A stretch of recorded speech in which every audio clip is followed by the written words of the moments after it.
John Boy.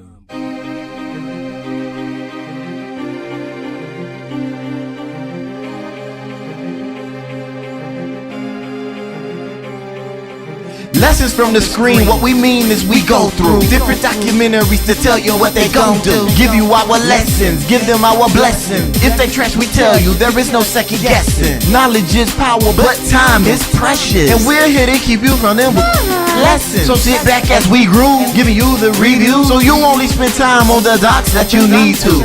Hey, hey, hey, and we back. Welcome to Lessons from the Screen. Welcome to Lessons from the Screen, the show where we give you a review of whether or not your show, your documentary, your document, you know the deal, you know what it is it worth watching? We waste our time, our energy, and our brain power so that you don't have to. And as always, you are welcome. Lessons from the Screen is brought to you by PAX Inc. through the Freedom Train Network. You can find us on www.freedomtrainradio.com or on iTunes and Google Play Music. And as of this recording should be, and these shows are recorded weeks in advance, but as of this recording should be, you can find us on Stitcher as well. So be sure to head to all three places, Google Play Music, iTunes, and Stitcher, to give us a review, like, share, subscribe, send it to your friends and all that other stuff. Make sure they all do the same. And then come back to www.freedomtrainradio.com and interact with us. Show us some love. Leave some comments. Let's get in some dialogue on the website. Also, be sure to head to www.paxinc.org to show some love and check out what our sponsors are doing, because they're always doing big things. PAX Inc. is a Black activist and advocacy organization focused on developing the Black community through a shift in culture, education, and economics. And as always, Lessons from the Screen has a frame of reference and perspective that is aligned with that of the Black community. So everything we look at will be looked at with a racial component involved, and with some lessons that can be used to improve our community, should we so desire to do so. Just my opinion, of course. This week, we will be talking about a document for the first time on the show. Recently unclassified FBI document to police departments detailed a new threat to police officers that was labeled as Black Identity Extremists. During this show, which will be longer than usual because we're actually going to get into it. So this isn't really going to be a review. By the time we finish with this show, you're going to know what's in this document completely. It's only 12 pages, so relax. But during this show, we will be detailing what the document says, what it possibly means, and what we can learn from it. This week on Lessons from the Screen, we are looking at Black Identity Extremists. So, being that this is our first time doing a document, I'm going to give you guys the procedure. So, the very first thing we do is we go through the document section by section, telling you some of the key points, some of the major issues, points of discussion in the document. Then we go back through it, giving you some of our beliefs about what can be interpreted and pulled from the document. The reason we do it this way, even though it maybe will take a little bit more time, is so that you get a pure understanding of the document. If we told you what we thought as we went through the document, it would influence your understanding of the document, not only in the sections that we're giving you our opinion on, but also in how you interpret later sections. So if you wanted to just listen to some of the key points of the document and not go any further, not hear what we have to say about the document, then you could stop at that particular point in the show and never hear anything that we pulled out of the document, things that we believe are coming, or lessons that we believe can be pulled.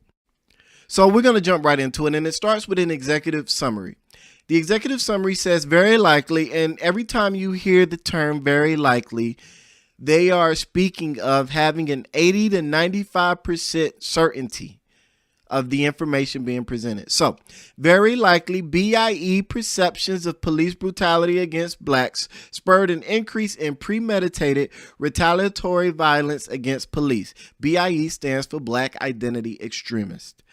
Very likely that violence against blacks will serve as justification for further police violence. Very likely, this increase began following the Michael Brown situation in Ferguson and the grand jury declination to indict. FBI believes it is very likely that subsequent incidents of alleged violence against black people continue to feed the resurgence of violent criminal activity in BIE movements. The FBI believes it is very likely that some BIEs are influenced by a mix of anti-authoritarian, more sovereign citizen ideology and BIE ideology. The FBI has a high confidence, and that high confidence rating means that the FBI's judgment is based on high quality information from multiple sources. So, they have a high confidence based on a history of violent incidents attributed to individuals who acted on behalf of their ideological beliefs. The FBI makes this judgment with the key assumption that recent incidents are ideologically motivated. So then we move on to the scope. Now, this document is focused on individuals with BIE ideological motivations who have committed targeted, premeditated attacks against law enforcement officers since 2014. This does not address BIEs who have attacked law enforcement officers during the course of routine duties, such as responding to calls or traffic stops in which violent actions were reactionary in nature. This report answers two questions. To what extent are BIEs targeting interest retaliatory? And what cross-programmatic relationships influence the BIE movement?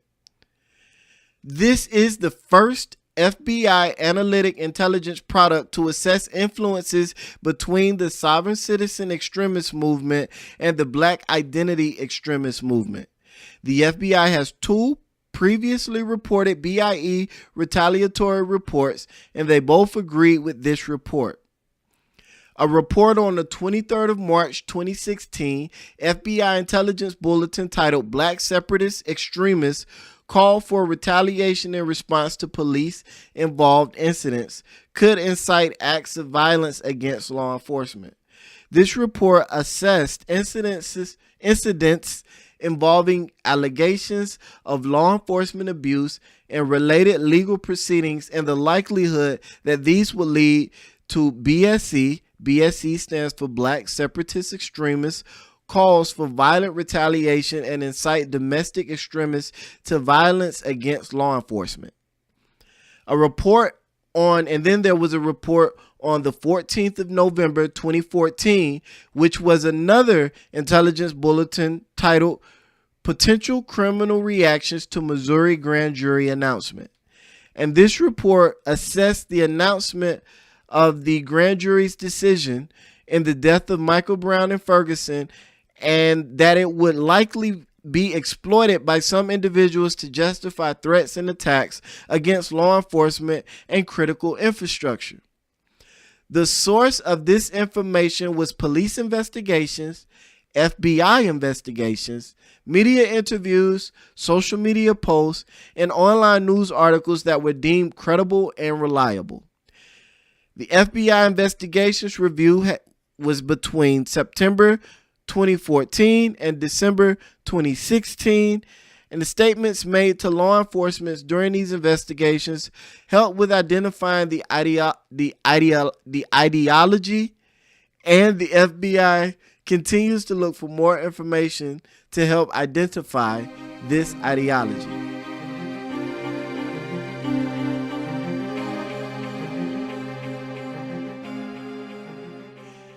Next, we move into the examples. Now, they had 6 examples in this report that they used to basically make their case.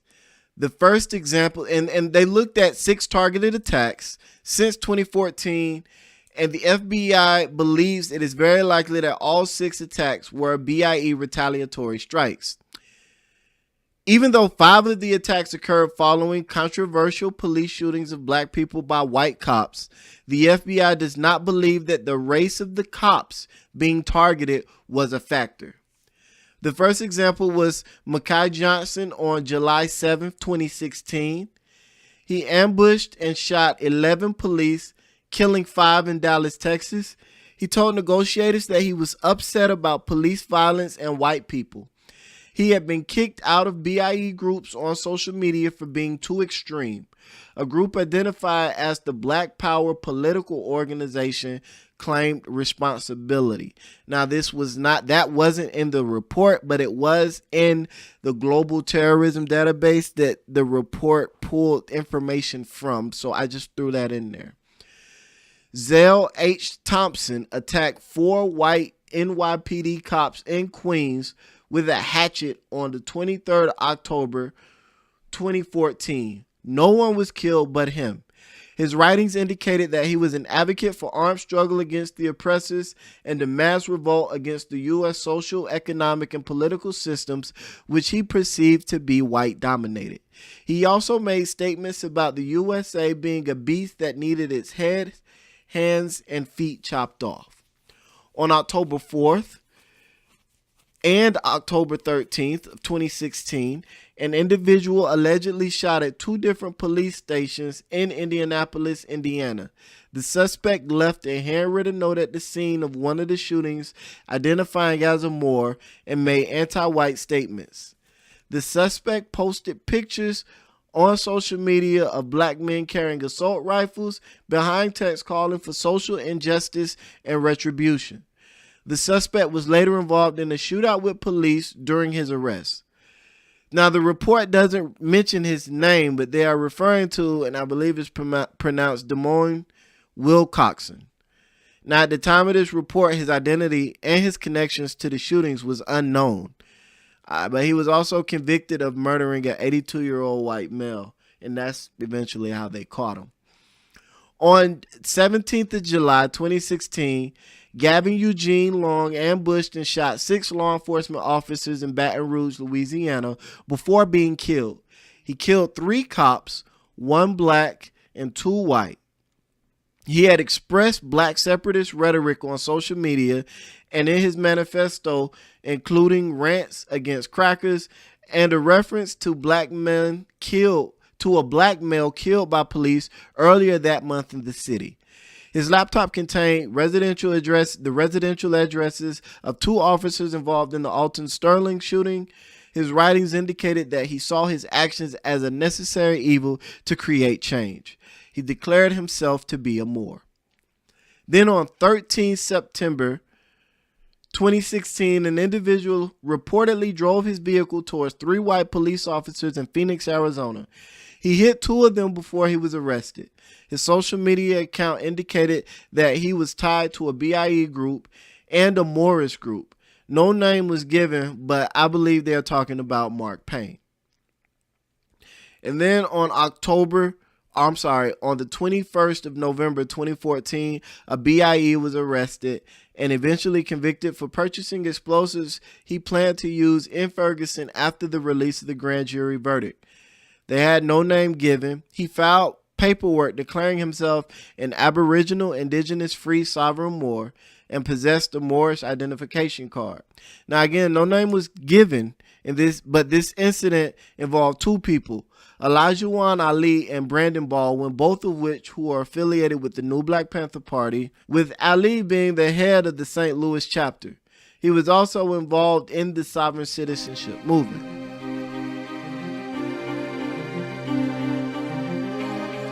Now, we move on to perspectives, the perspective section. This report states that BIEs have historically justified and perpetuated violence against law enforcement they perceived as representative of institutionalized oppression, but had not targeted law enforcement with violence for the last 20 years. It states that violence peaked in the 60s and 70s in response to the changing socioeconomic attitudes and treatment of blacks. It also states that the Black Liberation Army of the 70s was involved in a number of murders, robberies, kidnappings, hijackings, racketeering, and smuggling. It states that the convergence of the BIE and the Moorish sovereign citizen ideology very likely leads to violence against law enforcement, and that it is very likely that a few of the BIEs who have targeted law enforcement since 2014 were influenced by more than one ideological perspective.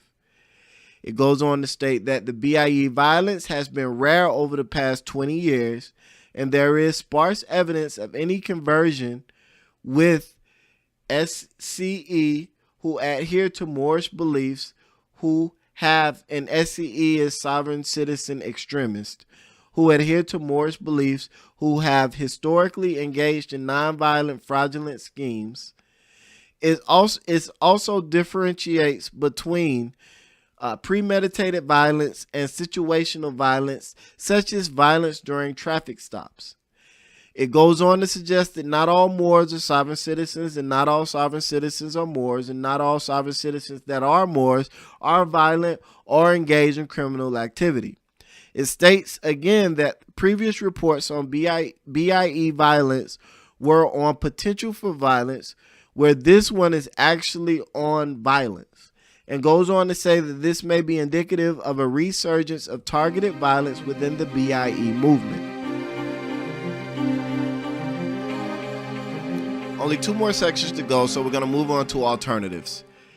The FBI did consider that retaliatory violence was not ideologically motivated, but rather a result of some individuals harboring animosity and using racial tensions as a cover, but that alternative is very unlikely, and that means that it's a 5 to 20% chance.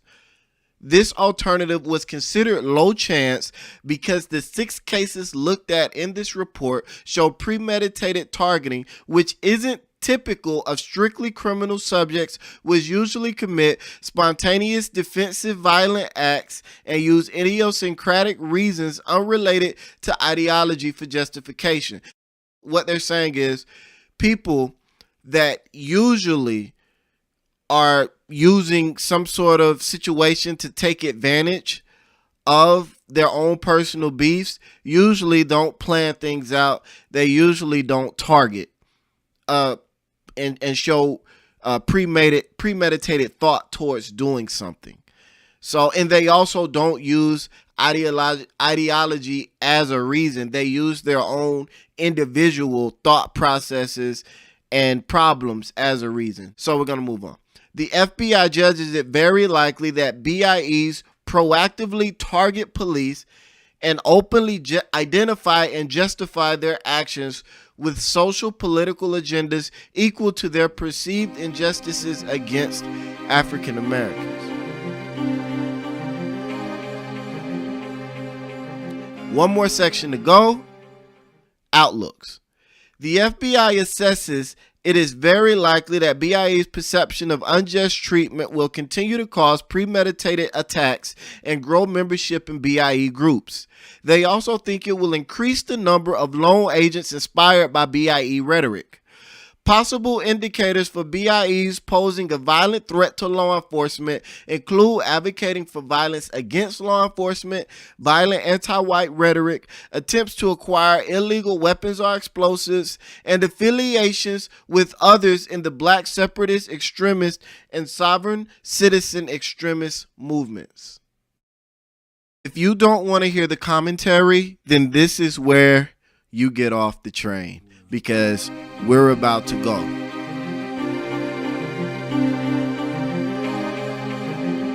Okay, so we gotta define a few terms before we really get cooking. We already talked about the likelihoods and the probabilities, and to that we want to highlight that it says in this report that the FBI does not use statistical analysis to come up with these numbers. Now, to me, that sounds like an ass pull, but it might not be an ass pull. It might be a crotch grab. I don't know. Who knows? They don't say how they come up with these numbers. They just say that they have percentages up here and they didn't use statistical analysis to come up with them. So then we move on to the more important terms here. Extremism is a term that obviously is in the title of this report, and it is a term that leading up to this report coming out has garnered a lot of attention. And it's being used a lot, but nobody's really defining it. And that is probably because there is no clear legal definition for the term. It is mostly a political term. But from everything that I could pull from looking at numerous other reports, from going to numerous Leo websites, and every time I say Leo, I mean law enforcement officers. So every time I go into numerous Leo websites, numerous databases, doing as best as I could find, as best as I can to find a definition for this term, the closest thing I could come up with is basically boiling it down. Extremism is terrorism, except instead of the actor being a foreign person, it is homegrown. So an extremist is a homegrown terrorist. It is a terrorist that is a United States citizen. And again, there are no solid law enforcement definitions. And of course, we can take Webster definitions and we can make other inferences based on how we would normally use the term extremist. But it's important to put this out here that the term is used very loosely and very broadly in terms of a lot of political statements and in terms of a lot of law enforcement documents. So I think that is very significant that they choose to use this report under the banner of extremism, because the other thing that extremism does is it allows you to talk about terrorism without using the term terrorism. And that is significant because when you start applying the term terrorist and terrorism to something, it is exceeding the bar for getting a case prosecuted is high. It is not an easy thing to prosecute